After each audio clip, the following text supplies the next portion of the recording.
Las Vegas. The bright white lights of the UFC arena shine down on the iron cage where tens of thousands of fans are roaring. Michael Bisping steps out amid the music and the tension of a major fight. To many MMA fans, he wasn't just a fighter, he was one of the names that shaped UFC history. Over more than a decade competing in the world's most brutal arena, Bisping stepped into the cage nearly 30 times, earning more than 20 wins in the UFC, one of the highest numbers in middleweight history. In 2006, he became the winner of The Ultimate Fighter 3, a turning point that propelled a British fighter straight to the center of global MMA. In the years that followed, he defeated many top opponents, from Chris Leben and Kung Lei to Anderson Silva in one of the most technical middleweight fights in history. And then in 2016, when almost no one still believed in him, Michael Bisping achieved the unthinkable. With only 17 days' notice, he stepped into UFC 199 and knocked out Luke Rockhold to become the UFC middleweight champion, the first middleweight champion from the United Kingdom. After a career spanning nearly 2 decades filled with countless brutal battles, he was honored with induction into the UFC Hall of Fame, a distinction reserved only for fighters who changed the history of the sport. To the world, Michael Bisping was the image of a warrior who never backed down, a man who always spoke loud, laughed loud, and fought loud under the bright lights of fame. But that light hid a truth almost no one knew. For many years of his career, behind that proud gaze was a silent pain that never went away. After a serious eye injury, his vision began to blur little by little, like a door slowly closing on the world. Intense headaches, dark spots appearing in his field of view, and the fear that one day he might not see anything anymore. But instead of stopping, Bisping chose silence. He continued stepping into the cage, continuing to face the punches and kicks of the planet's most dangerous fighters, all while learning to fight with nearly one eye fully functional. Throughout that time, he lived 2 different lives. One life was the loud, confident UFC fighter who never backed down in front of millions of viewers. The other life was that of a man fighting his own body, hiding the pain and fear that if the secret came out, everything he had built would vanish instantly. And the most astonishing thing is that for nearly 2 decades, Michael Bisping fought in the iron cage with that secret, while the whole world only saw the glory of a champion. If the story of the man who fought for nearly 2 decades with a secret the entire world never knew about amazes you, please hit subscribe to the channel so we can together explore the full extraordinary journey of Michael Bisping. In 1979, in a place far from the bright lights of Las Vegas or the UFC arenas that would come later, Michael Bisping was born in Cyprus. That small Mediterranean island wasn't the family's true homeland. It was only a temporary stop in the life of a soldier. Michael's father, Jan Bisping, served in the British Army, a job that meant discipline, toughness, and constant moves from one place to another. The Bisping family's life was therefore never truly stable. They lived according to the military schedule, according to orders that could not be changed. When Michael was very young, the family left Cyprus and eventually returned to England, settling in Lancashire, a grey industrial region in northern England where long rainy days and quiet streets seemed to raise a generation of children with resilience more than dreams. Michael Bisping's childhood wasn't a classic tragedy. There was no major catastrophe, no sudden loss that changed his entire life in one moment. But that doesn't mean life was easy. The home where he grew up carried the atmosphere of the military, discipline, strictness, and almost no room for weakness. His father believed in a simple principle that many men of his generation trusted: men must endure, no complaining, no backing down, no showing fragility to the world. Those lessons weren't always spoken out loud, but they were present in every look, every way of behaving, every rule in the family, and the young boy Michael absorbed all of it without realizing that one day they would become the foundation of his entire life. From very early on, Bisping was a child full of energy. That energy wasn't always welcomed. He was active, stubborn, and had a fire inside him that sometimes even he didn't understand. At school, that often turned into trouble. Michael wasn't the most well-behaved student in class. Occasionally he talked back to teachers. Occasionally he fought with other kids, not because he hated anyone, but because that boy seemed to always carry an electric current that never stood still. School hallways, noisy playgrounds, all of it sometimes became the place where young Bisping tried to release the anger and restlessness he didn't know where to put. To many adults around him, Michael was just a slightly rebellious boy, but deep down, it was a child searching for a place where his energy wasn't seen as wrong, a place where strength, endurance, and will weren't problems but advantages. And then one day, that happened. Michael stepped into a martial arts gym. Not a big arena, no stage lights or cheering crowds, just a room with mats, the smell of sweat, the sound of gloves hitting bags, and men training in silence. But for the boy trying to find his place in the world, that place felt like a door had just opened. In that gym, anger was no longer a problem. It became fuel. Energy was no longer something to hold back. It became power. There, people didn't talk much about becoming famous or champions. They only talked about standing up after being knocked down, about keeping training when the body was tired, about learning to control yourself. And for the first time in his life, Michael Bisping felt he belonged somewhere. Martial arts didn't just teach him how to strike. It taught him how to endure. It taught him how to focus. It taught him that anger could be turned into discipline, and pain could become motivation. Those lessons came to him when he was very young, in a small gym in Lancashire, where no one could have imagined that the boy training there would one day step into the biggest arenas in the world. But even then, something was beginning to form in Michael Bisping, a quiet toughness, an ability to endure that years later would amaze the entire world. Because his first lessons weren't about glory, they were about getting back up after being knocked down. And sometimes, that is the most important lesson a warrior can learn. Those first training sessions in the small gym in Lancashire carried no promises of fame or money. No one told Michael Bisping that martial arts would take him all over the world, that one day he would step into arenas where millions of people were watching. All that existed back then was the old training mats, the familiar smell of sweat from men trying to get stronger, and a teenage boy learning how to turn his anger into something useful. Bisping started with jiu-jitsu, a martial art that didn't rely on raw power but on control, on understanding how the human body moves, how an opponent could be defeated with leverage and patience. At first, nothing was easy. His body was clumsy. The falls onto the mat hurt so much that his breath caught in his chest. But something strange happened every time the session ended. Instead of feeling discouraged, Bisping wanted to come back the next day. Then he started kickboxing. If jiu-jitsu taught him control, kickboxing taught him how to face violence head-on. The punches, the kicks, the sounds of impact echoing in the gym like the heartbeat of a new world he was stepping into.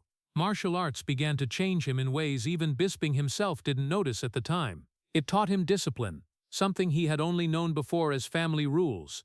It taught him to control his anger, something that had gotten him into trouble at school. And above all, it taught him to endure pain, not as punishment, but as a natural part of growing up. But through that process, another truth slowly became clearer. Michael Bisping wasn't just learning how to fight. He started to realize that he liked fighting. Not for money, because there wasn't any real money in those small tournaments back then. Not for fame, because there were no cameras or big crowds waiting. What made him return to the gym every day was much simpler. When he stepped onto the mat or stood across from an opponent in sparring, the world around him seemed to disappear. No more worries about the future, no more pressures of normal life. In that moment, everything became brutally clear. Just two people standing opposite each other. Just pain, will, and the simplest question, who would be the last one standing?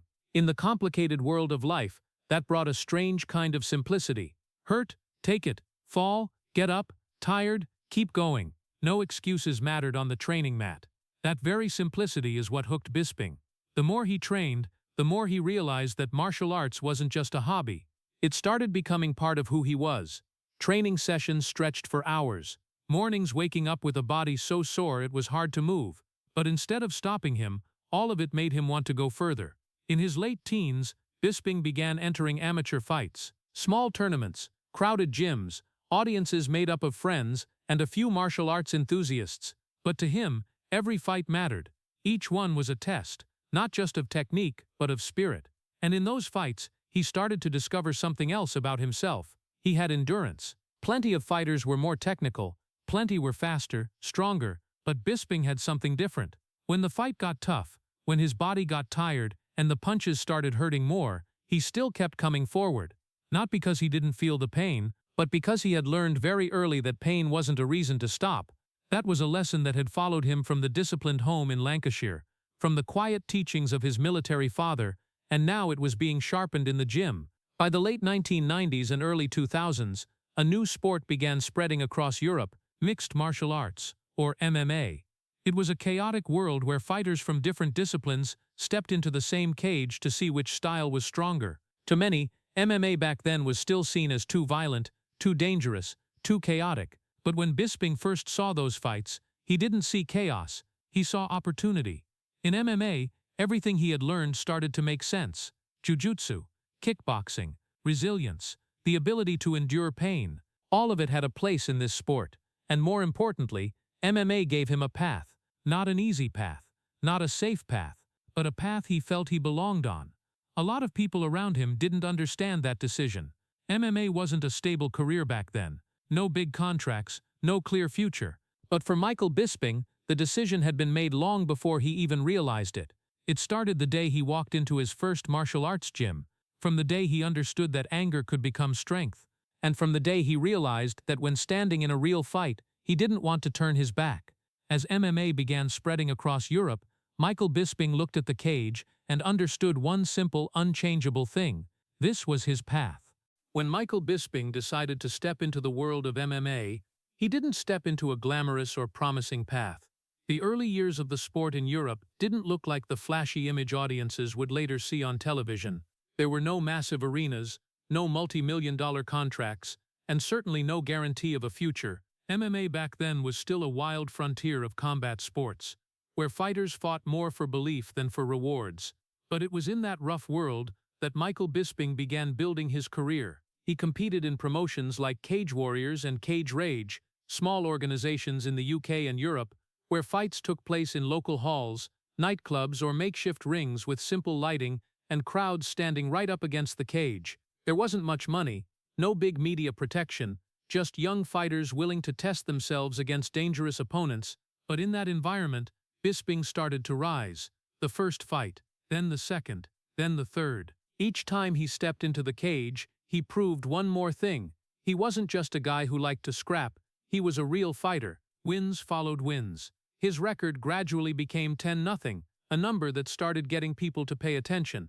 But behind those victories wasn't an easy life. MMA back then could barely support anyone. Fighters often had to juggle multiple jobs just to survive. Bisping was no exception. There were days he worked all day just to make enough to get by, then headed to the gym at night, training until his body was exhausted. Sometimes he did office work. Sometimes he took odd jobs for extra cash. Life wasn't stable. Nothing guaranteed that this path would lead to anything bigger. Injuries were routine.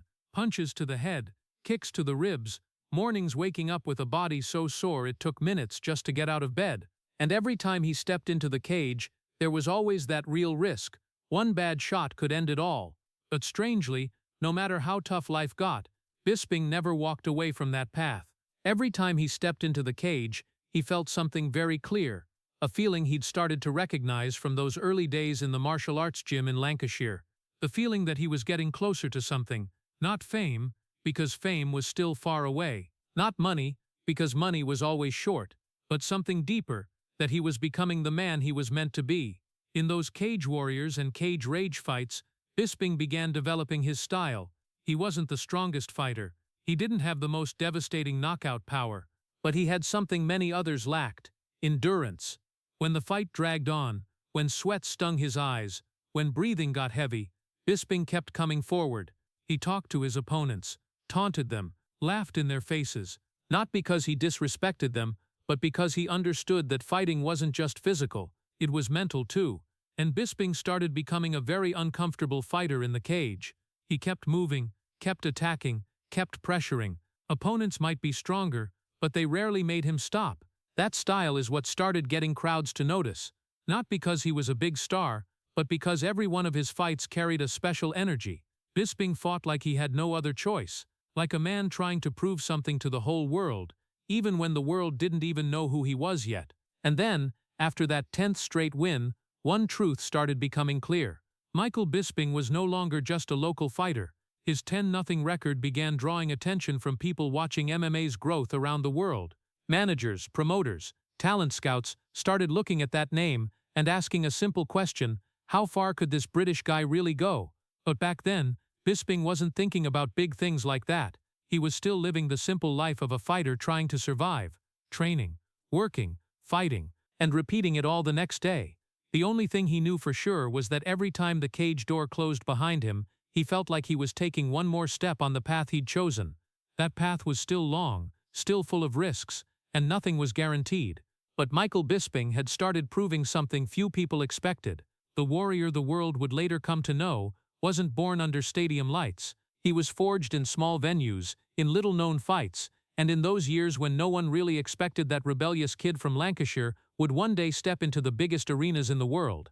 Those consecutive wins at the small promotions across Europe started getting the name Michael Bisping mentioned in the MMA world, but to truly step onto the big stage of the sport, he needed an opportunity that not every fighter gets. That opportunity came in 2006 when the UFC launched a reality TV show called The Ultimate Fighter. The show had already become a phenomenon in America by then, a place where young fighters were brought to live together in one house, train under the guidance of MMA legends, and fight for an official contract with the UFC. For many fighters, this was the only door to go from the shadows of small promotions into the bright lights of the biggest arena in the world. When Michael Bisping was selected to join The Ultimate Fighter Season 3, he understood that this wasn't just a career opportunity. This was a turning point that could change his entire life. But right from the early days on television, Bisping wasn't like the rest. In the house of The Ultimate Fighter, where fighters lived together and tension was always high, his real personality quickly came out. He talked a lot, he was confident, and he wasn't afraid to provoke anyone standing in front of him. In the eyes of many American viewers back then, that British guy with the strong accent and straightforward attitude quickly became a controversial figure. Some people found him entertaining, but a lot of others started hating him. In the show's interview segments, Bisping often said things others didn't dare to say. He was confident he could beat anyone in the house. He laughed at the pressure, he taunted opponents. And in the world of reality television, where every emotion gets amplified many times over, all of that made him the perfect character for the show's drama. In just a few aired episodes, Michael Bisping was no longer an unknown fighter from Europe. He became someone the audience started talking about. But what made the story more complicated was one simple truth. Whether the audience liked him or hated him, Bisping kept winning. In the gym, he trained with brutal intensity.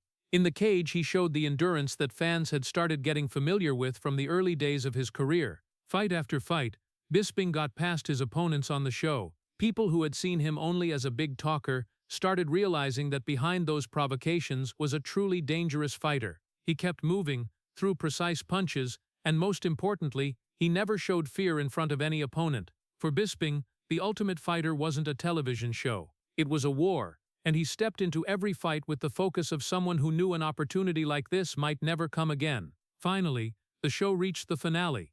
Bisping's opponent was Josh Haynes, a strong and dangerous fighter. For the audience, this wasn't just the fight to decide the season winner. It was also the fight to see if the most controversial man on the show was actually good enough to become champion. When the cage door closed for the final fight, Bisping was no longer a TV character. He was back to being himself, a fighter. The fight was intense, but it only took until the second round for the decisive moment to arrive. Bisping unleashed a series of precise strikes that left Josh Haynes unable to continue. The referee stepped in to stop it. The fight was over. Michael Bisping won by technical knockout, and with that win he became the champion of The Ultimate Fighter Season 3. That moment marked the official arrival of Michael Bisping on the global MMA stage. A fighter from England, someone who had once fought in small venues across Europe, was now part of the UFC. But that victory didn't bring him love from everyone. On the contrary, it caused something else. Bisping's fame started spreading, but along with it came the boos. Many American fans didn't like his style. They thought he was too arrogant, too loud, too different from the humble fighter image they were used to.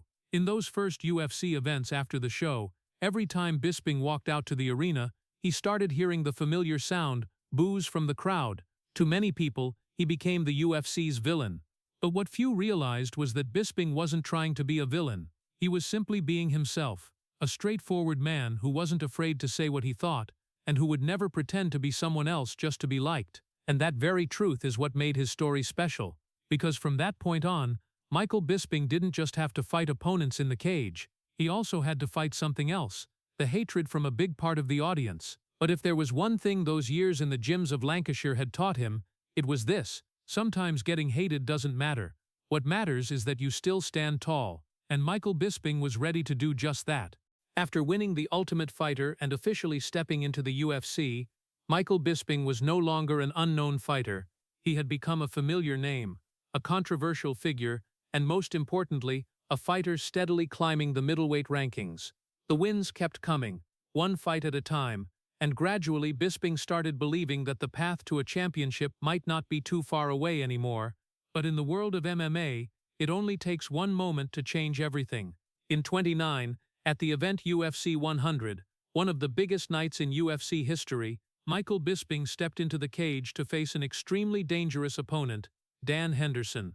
Henderson wasn't just a veteran fighter, he was one of the most feared men in MMA at the time, a pride champion, a warrior with a world-famous right-hand punch throughout the combat sports world. People simply called it the H-bomb, a punch that could end a fight in an instant. In the weeks leading up to the fight, tension between the two escalated. Bisping, with his familiar style, talked a lot. He taunted Henderson in interviews, mocked him on UFC programming. To many, it was just psychological warfare, but to Henderson, it made the fight more personal. When the two men stepped into the cage at UFC 100, the atmosphere in the arena felt thick. Tens of thousands of fans were watching, and most of them were on Henderson's side. In their eyes, this was the chance for the man they loved to teach that big-mouthed Brit a lesson. Round 1 passed tensely. Bisping moved a lot, trying to keep distance. Henderson patiently waited for his chance to unleash that famous right hand. Every time they exchanged strikes, the crowd roared. But the fight still hadn't had its decisive moment. Then round 2 began. Just 1 second, just one small mistake. Bisping stepped forward, and Henderson saw the opening. His right hand shot out like lightning. The punch landed square on Bisping's face. In an instant, Bisping's body crumpled to the canvas. Before the referee could intervene, Henderson jumped in and landed one more hard punch on the motionless fighter, and then it was over. The arena erupted. Henderson stood up.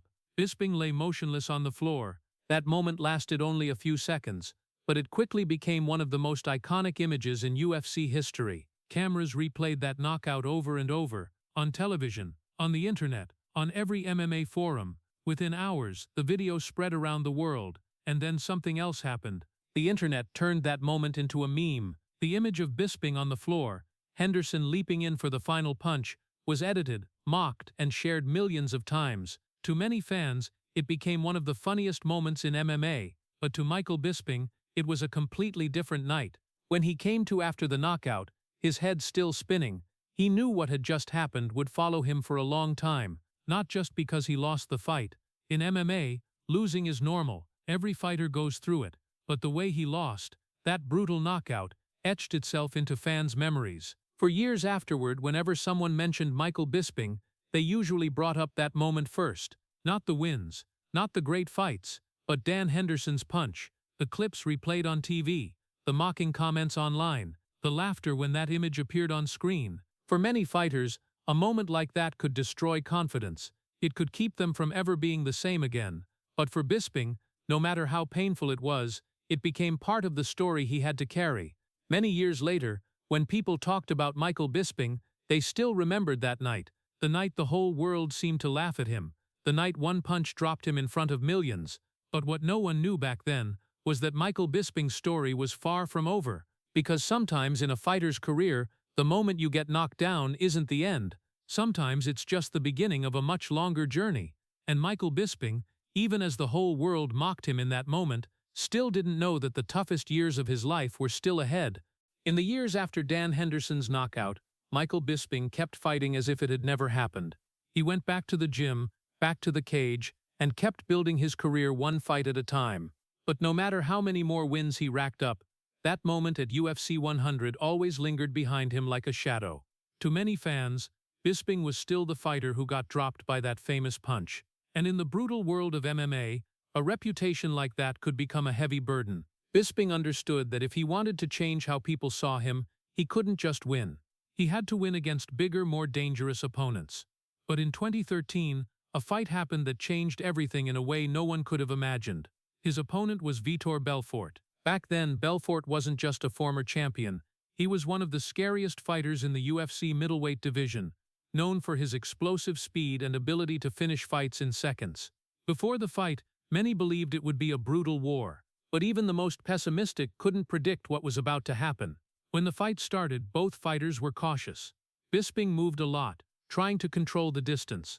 Belfort waited for his opening. And then that moment came. In just a split second, Belfort spun and unleashed a perfect head kick. The kick landed square on Bisping's head. The force was like a sudden storm hitting. Bisping dropped to the canvas. The referee quickly stepped in. The fight was over. To the audience, it was just another knockout in MMA. But to Michael Bisping, that kick didn't just end the fight. It changed his life in a way that even he didn't fully understand at the time. In the hours after the fight, Bisping started feeling something was wrong. At first, it was just a soreness behind his eyes. That wasn't uncommon in MMA. Fighters often got headaches after tough fights. But then something else appeared. His vision began to blur. Not all of it, just small patches in his field of view. Dark spots, distorted light areas, moments where the world in front of him seemed to slip a little. At first, Bisping thought it was just a temporary effect from the kick. But when those symptoms didn't go away, he started to worry. Doctors checked his eyes. The results made everything far more serious. Their diagnosis was retinal detachment. His retina had detached. For an average person, that was already a serious issue. But for an MMA fighter, it was almost a career-ending sentence. The retina is the part of the eye that lets you see. When it detaches, vision can be lost permanently if not treated quickly. And even with treatment, continuing to take punches to the head could make the damage worse. Many doctors looking at that injury would say the same thing. A fighter with damage like that should stop. But Michael Bisping wasn't someone who easily accepted an ending. When he heard that diagnosis, he knew exactly what was in front of him. If the UFC found out about this injury, they might not let him fight anymore. If athletic commissions knew, they could refuse to license him to step into the cage. In other words, the truth could end everything he had built. And so Bisping made a decision very few people knew about. He didn't tell anyone, not the fans, not the press, and not even many people in the MMA world. He sought treatment for his eye, tried to manage the injury, but at the same time kept his condition a secret. To the outside world, Michael Bisping was still the same familiar fighter, the talker, the one always ready for the next battle. But inside, everything had changed. Every morning when he woke up, he had to check if he could still see clearly. Every training session, he had to face the fear that one wrong punch could make things worse. And every time he stepped into the cage, he wasn't just fighting the opponent in front of him, he was fighting his own body. In the world of MMA, where fighters often talk about fighting with all their heart, Michael Bisping began to understand a completely different meaning of that. Because from that moment on, he wasn't just fighting for victories, he was fighting to keep his secret. He was fighting to stay on the path he had spent his whole life pursuing, and he was fighting while knowing that one day, the light in front of his eyes might disappear completely. But in 2013, after Vitor Belfort's head kick, Michael Bisping chose the hardest path. He chose to keep fighting. And from that moment, his life truly entered a new chapter, one that no one in the audience, no one in the UFC, and almost no one in the world knew. He was living two different lives. After the terrifying diagnosis in 2013, Michael Bisping's life entered a phase that even those closest to him couldn't fully understand. On the outside, everything seemed exactly the same as before. Fans still saw the familiar Michael Bisping walking out of the arena tunnel with a challenging stare, a half smile, and the usual taunts aimed at his opponents. He still talked a lot before fights, still laughed loudly in interviews, still remained one of the most entertaining fighters the UFC had. The media called him a trash talker. The fans called him a villain. And on television screens, Michael Bisping appeared completely unchanged. But behind those lights, a completely different life was unfolding. His vision was no longer the same as before. There were days he woke up and everything looked blurry on one side. There were moments when light became distorted, as if the world was being pulled off to one side, and the headaches appeared more and more frequently, like a constant reminder that the injury had never truly gone away. For an MMA fighter, eyesight is something vital to survival. A punch can come from any direction. A kick can appear in a fraction of a second. But Bisping began to realize that his eyes no longer reacted as quickly as before. There were strikes in training that he saw too late. There were moments when he had to rely on reflexes and experience more than on vision. However, the most frightening thing wasn't the injury itself. The most frightening thing was the fear of being discovered. If the UFC knew the true state of his eyes, they might demand stricter medical checks. If athletic commissions found out, they could refuse to license him to fight. And if that happened, Michael Bisping's career could end immediately. So he began living a life few could imagine, a double life. On the outside, he was the fighter the audience knew, the one who always spoke loudly, always confident, always ready to step into the cage with anyone. On the inside, he was a man trying to hide a secret that could destroy everything. Bisping started finding ways to adapt to his condition. He used contact lenses to support his vision and to conceal any unusual signs in his eyes. During pre-fight medical checks, he tried to stay calm, tried not to let anyone notice that his sight was no longer perfect. In the gym, he adjusted his training methods. He focused more on reading his opponent's movements, learning to anticipate strikes instead of just reacting to them. That wasn't how most fighters wanted to fight. But for Bisping, it was the only way to keep going. There were evenings after training when he sat alone and wondered if he was going too far. Whether one day the next punch would cause him to lose his vision completely. Whether one day this secret would be exposed to the whole world. But whenever those thoughts arose, he remembered all the years that had brought him here. The years in Lancashire, the first training sessions in the small gym, the fights at Cage Warriors, the boos from American crowds, and even the times he was knocked out in front of millions of viewers. Bisping had come too far to stop now, so he kept going. Every time he stepped into the cage, he was still the Michael Bisping the audience knew, the man who never stayed silent, who was always ready to fight anyone. But the truth was that in every one of those fights, he was battling a disadvantage no one knew about. He had to turn his body at certain angles to keep his opponent in the best part of his vision. He had to move more to compensate for the dark spots in his sight. And when the fight got chaotic, he had to trust his instincts more than his eyes. The strangest part was that throughout all that time, almost no one noticed. Not the fans, not the media, and even the UFC didn't know the full truth. To the MMA world, Michael Bisping was still just a resilient fighter, someone always ready for the next battle. But inside, he was living a completely different story. A story of silence, of fear, and of an unbreakable will. From 2013 onward, every fight of Michael Bisping wasn't just an MMA bout. It was a test against fate. And what no one in the audience understood at the time was that the man talking and laughing loudly in front of the cameras was actually fighting in the dark, one fight at a time, 1 year at a time, while the whole world still thought he could see everything perfectly clearly. After 2013, when the eye injury became the biggest secret of his life, Michael Bisping entered a strange phase of his career. On the outside, everything seemed to continue as usual. The UFC still announced his fights. Fans still booed when he walked out to the arena. Opponents still prepared to face one of the most resilient middleweights. But the truth was that from that point on, every time Michael Bisping stepped into the cage, he was betting something almost no one knew about, the remaining vision he had left. The following years became a series of fights that to the audience were just MMA events. But to Bisping, each one felt like a survival test. One of the most notable fights in that period was the one against Kung Lei in 2014 in Macau. The fight took place in front of thousands of Asian fans, in an atmosphere completely different from the arenas in America. Kung Lei was a dangerous fighter with powerful kicks and an unpredictable style. But Bisping stepped into the fight as usual, smiling, talking to the press, and acting completely confident. No one in the crowd knew that before entering the cage, he had to adjust his contact lenses and try to focus to compensate for his imperfect vision. When the fight began, Bisping moved constantly, landing precise punches and keeping pressure on his opponent. After several tense rounds, he finished the fight with a technical knockout, an important win that kept him in the middleweight title race. The crowd celebrated. Commentators praised his resilience.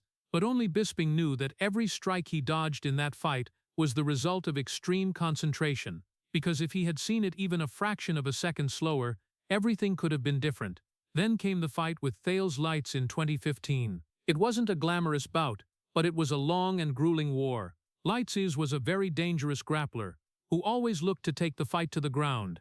Throughout 5 rounds, Bisping had to battle not just his opponent, but his own body. There were moments in the fight when he had to turn his body at certain angles to keep his opponent in the clearest part of his vision. Those things were almost unnoticeable on television, but for Bisping, it was the only way to keep competing. When the fight ended and he won by judges' decision, many people just saw it as another win in his long career. But to Bisping, each victory like that was proof he could still go on, even while fighting a hidden disadvantage. But the most memorable fight in that period was the one against Anderson Silva in 2016 in London. For any middleweight fighter, Anderson Silva was a legendary name. He had dominated the division for years, considered one of the greatest fighters in MMA history. When the fight was announced, many believed it would be a tough challenge for Bisping, and they were right. From the very first seconds, the fight became extremely intense. Silva moved fluidly, throwing fast and unpredictable strikes. Bisping had to constantly close the distance and apply pressure to avoid being passive. But what no one in the audience knew was that Bisping was fighting almost with one fully functioning eye. His vision on the other side had been severely damaged. That meant every strike from Silva was harder to read. Every movement could appear out of nowhere.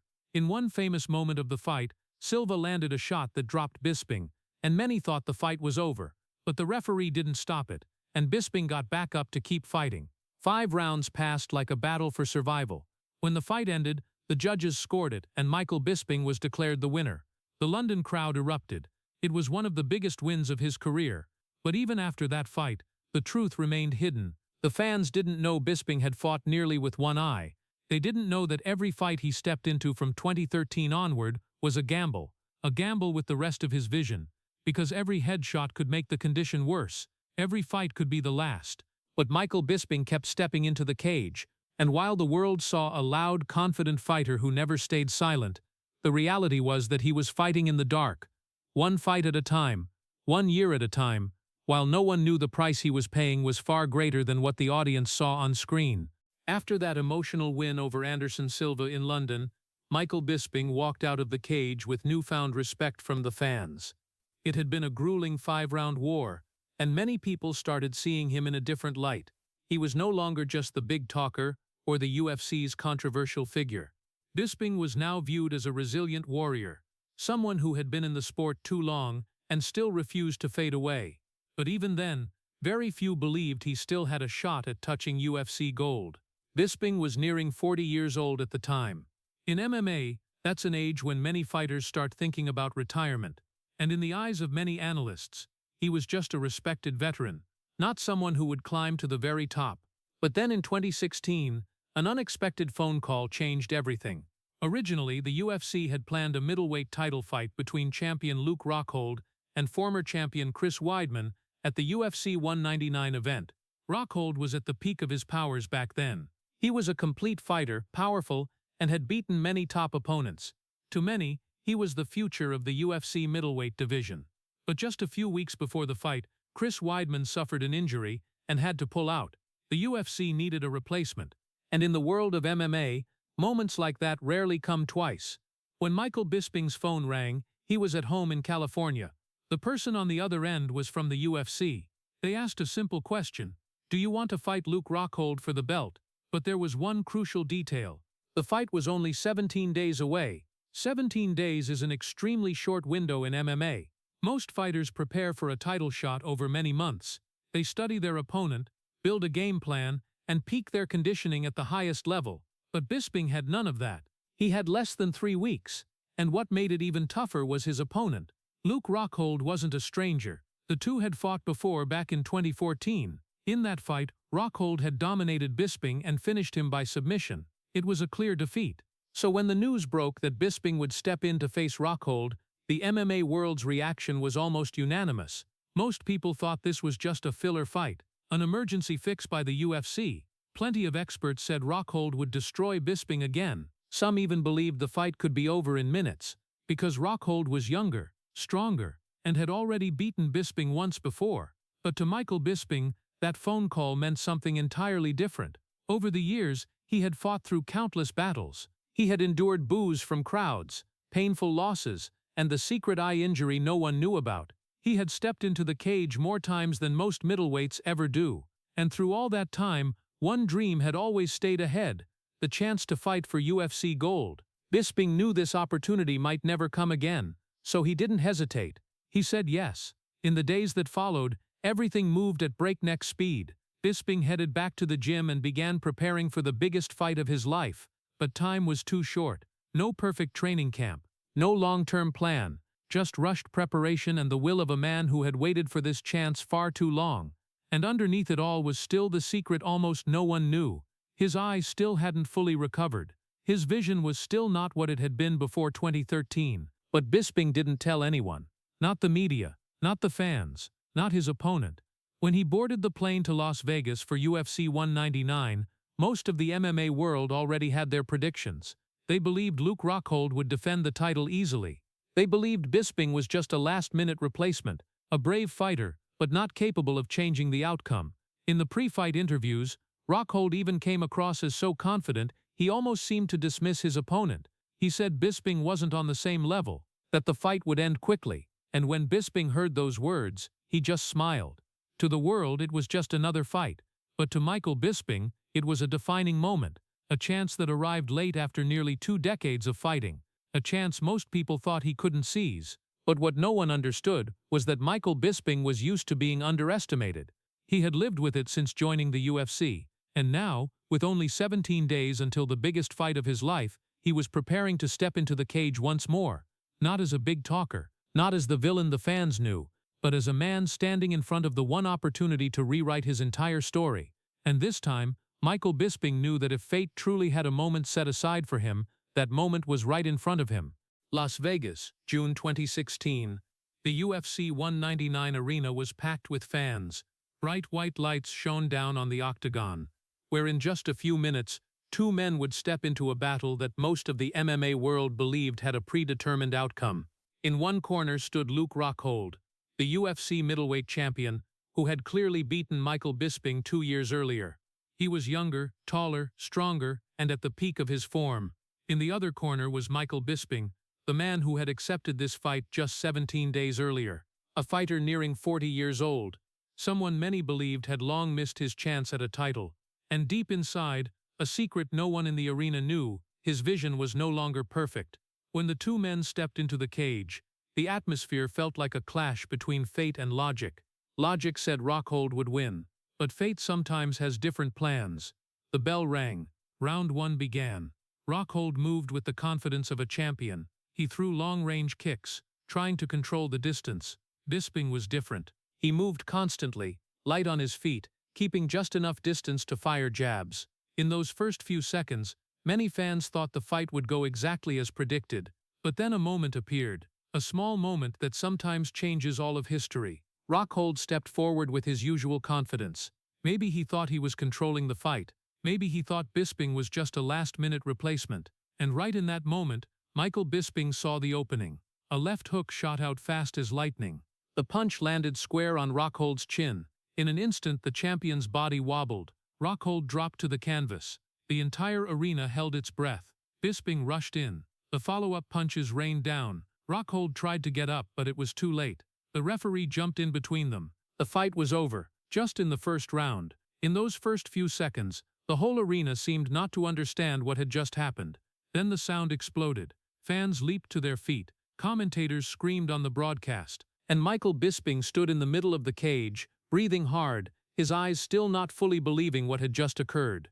The man who had entered this fight with only 17 days of preparation had just knocked out the world champion. When Bruce Buffer stepped into the cage with the microphone, the entire arena seemed to shake. "Ladies and gentlemen," he drew out the familiar phrase, "the winner by knockout and new UFC middleweight champion of the world." Michael Bisping's name echoed throughout the arena.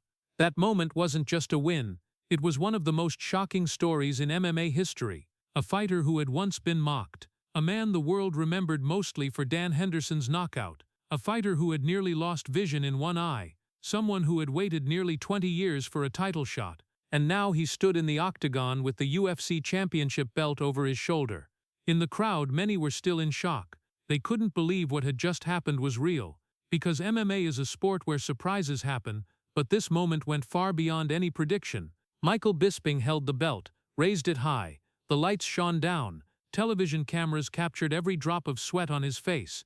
And in that moment, the entire MMA world was forced to see him differently. No longer the big talker, no longer just the controversial figure, but the world champion. But what made this story even more extraordinary was a truth almost no one in the arena knew that night. Michael Bisping had stepped into the biggest fight of his life with severely damaged vision. He had fought nearly with one eye and still defeated the world champion.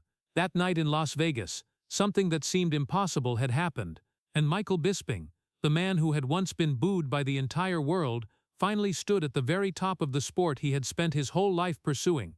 The UFC middleweight championship belt on Michael Bisping's shoulder that night at UFC 199 felt like a miracle. After nearly 2 decades of fighting, After the losses, the boos, and the moments of being mocked in front of millions, he had finally reached the very top of the sport he had pursued his entire life.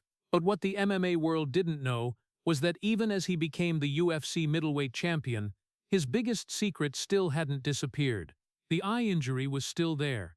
His vision had not returned to what it once was. And now, as champion, the pressure was greater than ever. Because a champion doesn't just fight. A champion has to defend his belt. Just a few months after the win over Luke Rockhold, the UFC announced Bisping's next fight. And the irony of fate was that his opponent was Dan Henderson, the man who had delivered the knockout that made the whole world laugh at Bisping years earlier. The fight took place at UFC 204 in Manchester, Bisping's hometown. It was one of the biggest MMA events in UK history. Tens of thousands of fans filled the arena. And this time, they weren't booing Michael Bisping. They were cheering for him. The man who had once been hated had become a source of pride for Britain. But when the bell rang, all those emotions turned into a brutal war. Dan Henderson was older by then, but his right-hand punch was still as dangerous as ever. And the fight quickly became one of the most savage battles in Bisping's career. In the first round, Henderson landed a hard punch that dropped Bisping. The arena went silent for a few seconds. The image recalled memories of the 29 fight, but this time, Bisping didn't stay down. He got back up, and the fight continued. 5 rounds passed like a storm. The two men traded heavy punches, blood flowing on both fighters' faces. Bisping was knocked down multiple times, but he kept getting back up. Each time the crowd roared in support. Finally, after 5 violent rounds, the judges declared Michael Bisping the winner by decision. He had successfully defended his championship belt against the man who had once knocked him out years before. It was one of the most redemptive moments of his career. But behind that victory, one truth was becoming clearer. Bisping's eye continued to worsen. The years of fighting through the injury were starting to take a heavy toll. His vision became more and more limited. There were days when he could barely see clearly out of his right eye, but just like before, he stayed silent. Because even as champion, admitting the truth could end everything immediately. And then one final fight arrived.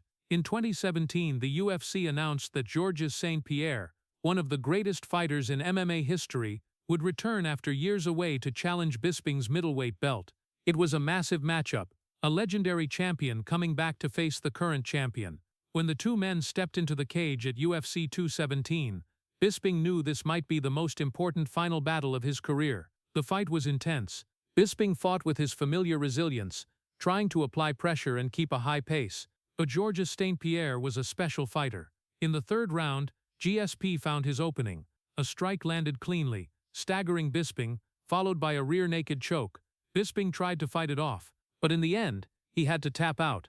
The fight was over. The championship belt left Michael Bisping's shoulder, but as he walked out of the cage that night, one thing the fans still didn't know was that throughout his entire time as champion, Michael Bisping had been living with the secret he had carried since 2013. He had become world champion, defended his belt, and fought the greatest names in MMA, all while his vision grew steadily worse. And though the world had seen him reach the pinnacle, they still didn't know the full truth about the price he had paid to get there. After the loss to Georges St-Pierre at UFC 217, Michael Bisping walked out of the cage with his familiar calm demeanor. He still smiled, still talked to the press, still carried himself like a man accustomed to the pressures of the MMA world. But inside, he understood something not many others realized.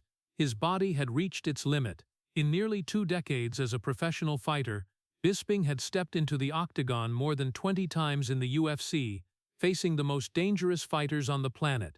Every fight meant punches to the head, kicks to the ribs, mornings waking up with a body so sore it felt like he'd been in a car accident. That was the price every MMA fighter paid. But for Bisping, that price was far greater, because throughout the final years of his career, he had been fighting with an injury few knew about. After the fight with GSP, the issues in his body started piling up fast. Prolonged headaches, old injuries flaring back up, and most importantly, his eye condition grew steadily worse. There were days when Bisping could barely see clearly out of his right eye. Light became distorted, his vision warped as if looking through cracked glass. In the years before, he had tried to endure and hide it, but now, his body no longer allowed that. In 2018, Michael Bisping made the decision every fighter dreads facing: retirement. When he announced it, Many fans felt regret, but they also understood that after nearly 20 years of fighting, he had given far too much to the sport.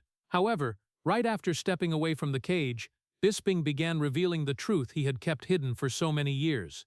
In interviews, he admitted that his eye condition was far more serious than the public had ever imagined. After Vitor Belfort's head kick in 2013, his retina had suffered severe damage, and over time, that condition only worsened.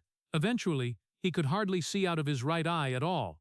For many fans, it was a shock.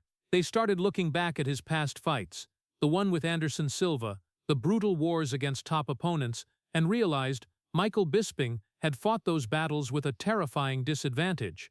What stunned people even more was that he had become UFC champion in that condition. But the story didn't end there. After retirement, doctors examined his eye again and delivered the conclusion Bisping had feared for years. The damage was too severe for full recovery. In the end, he had to undergo surgery. And after every effort to save his vision, Michael Bisping had to face a painful truth. His right eye could not be restored.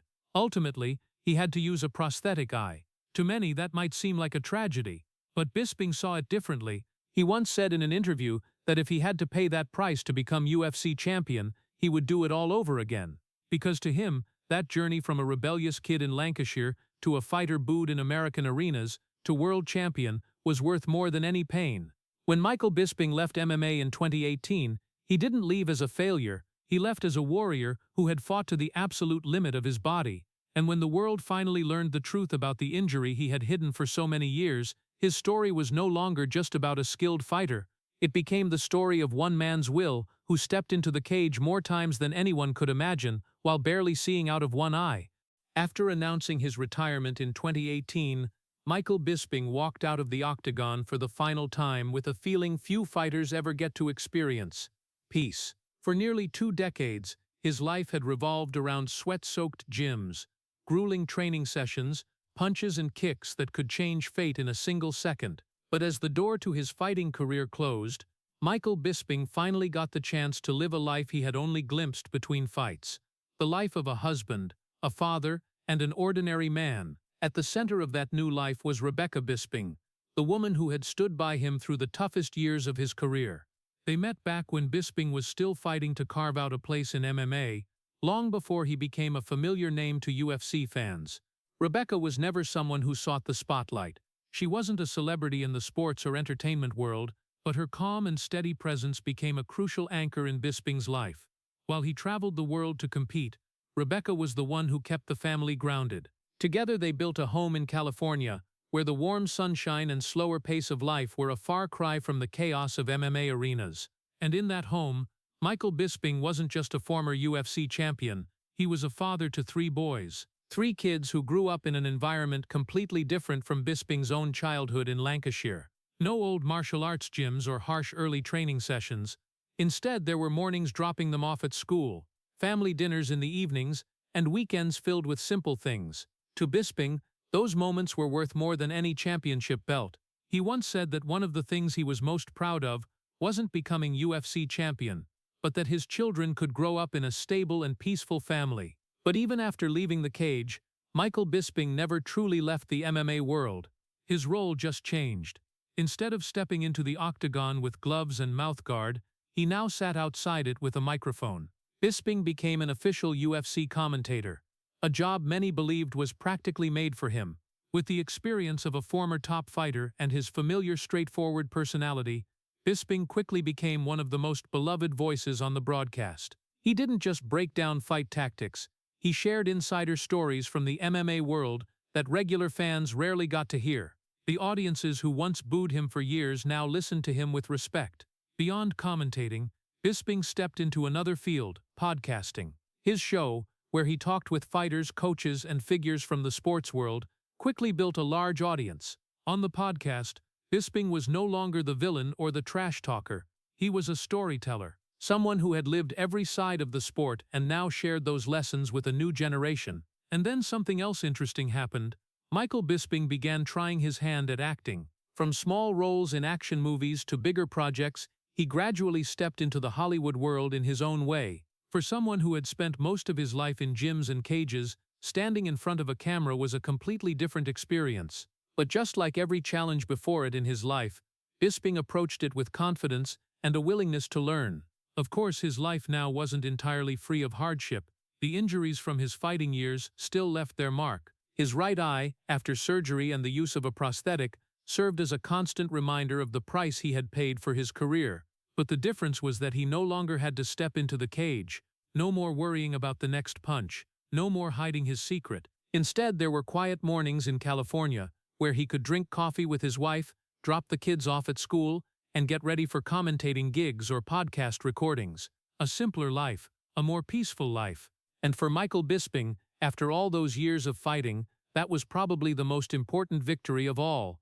After all those years of fighting, when the bright lights of the arenas had faded into the background and the peaceful life in California became the new rhythm of every day, the story of Michael Bisping began to be looked at in a different way. No longer just the loud moments of trash talk before fights, no longer the boos from the crowd or the ferocious punches inside the octagon.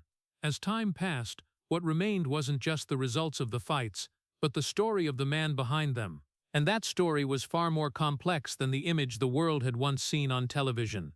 Michael Bisping was never a perfect fighter.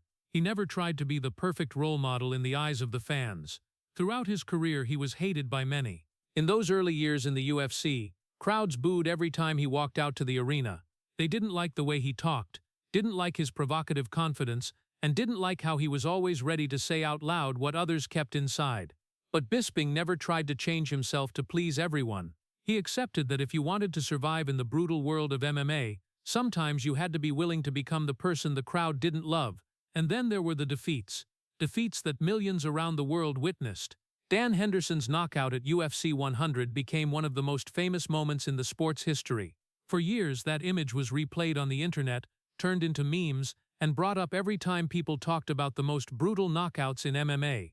Not many fighters could get back up after a moment like that and continue their career with the same confidence as before. But Bisping did, and he did more than that. He was also doubted. Throughout many years, MMA experts often said that Bisping was a good fighter, but not a champion, that he lacked knockout power, that he wasn't special enough to stand at the top of the middleweight division. Those comments followed him his entire career. But what made Michael Bisping's story different was that he wasn't just fighting doubts. He was fighting something almost no one knew about. For many years, when fans saw him step into the cage, they didn't know his vision had been severely damaged. They didn't know he had to adjust the way he moved, the way he dodged strikes, and even the way he looked at his opponents to compensate for the vision he had lost. They didn't know that every fight could make his condition worse, and they certainly didn't know that the man they saw standing in the cage was fighting nearly with one eye. But Michael Bisping kept going. He kept training, kept stepping into the cage, kept facing the most dangerous fighters in the world. And then, in 2016, what many once thought was impossible happened. With only 17 days of preparation, he stepped into the fight with Luke Rockhold and became the UFC middleweight champion. That wasn't just a win. It was the moment the entire MMA world was forced to look back at his story from the beginning.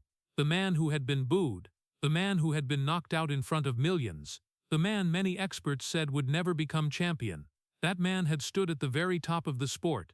And when the truth about his eye injury was finally revealed after retirement, the story became even more astonishing, because it turned out that throughout the final years of his career, Michael Bisping had been fighting in the dark in almost a literal sense. But if you look deeper, perhaps what makes his story special isn't the championship belt or the big wins. What makes it special is the will of a man who refused to stop.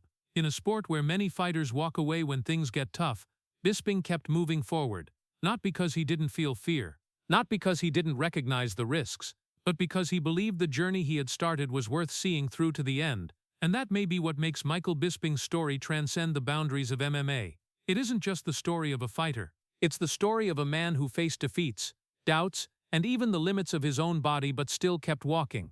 In the history of this sport, there have been many great fighters. Some won more fights, some dominated longer, but not many have a story like Michael Bisping's. A story of resilience, of courage, and of a man who refused to stop even when things got the hardest. Because sometimes what creates a legend isn't that you never fell down, it's that you still got back up, even when the whole world believed you couldn't. Some fighters fight to become legends. Michael Bisping became a legend because he refused to stop even when the world started going dark in front of his eyes. The story of Michael Bisping inspires both admiration and heartache when looking back at his entire journey. Behind that glorious moment at UFC 199, when he threw the left hook that dropped Luke Rockhold to become the UFC middleweight champion, lies a truth that no one knew for many years. He had been fighting almost with one eye. After Vitor Belfort's head kick in 2013 caused his retina to detach, any doctor would have advised a fighter to stop immediately, but Bisping chose to continue. That meant every fight afterward, from the brutal war with Kung Lei, the grueling 5-round battle with Thales Leite, to the highly dangerous showdown with Anderson Silva, was a gamble with the remaining vision he had left. Even as champion, he still had to step into the bloody title defense against Dan Henderson, while his eye condition grew steadily worse. When the truth finally came out after he retired in 2018 and had to use a prosthetic eye, many people finally understood that behind the loud trash-talking image on television was a man who had silently endured pain few could imagine. What makes Bisping's story special isn't just the championship belt, but the unbreakable will that refused to quit even when his body began to betray him. For American society, where the never-quit spirit is always seen as part of the national identity, Bisping's journey carries a profound lesson. Life isn't always fair. Sometimes we have to keep moving forward despite doubt, failure, or carrying wounds that others can't see. But if one man can step into the octagon and fight the most dangerous fighters in the world while barely seeing out of one eye, then each of us can find the strength to overcome our own challenges. If the story of Michael Bisping's extraordinary willpower has touched you, please hit subscribe to the channel so we can continue exploring the inspiring journeys of people who fought through adversity. Thank you for listening to today's story, and I'll see you in the next video where we'll look back together at other great lives that changed the way the world understands courage.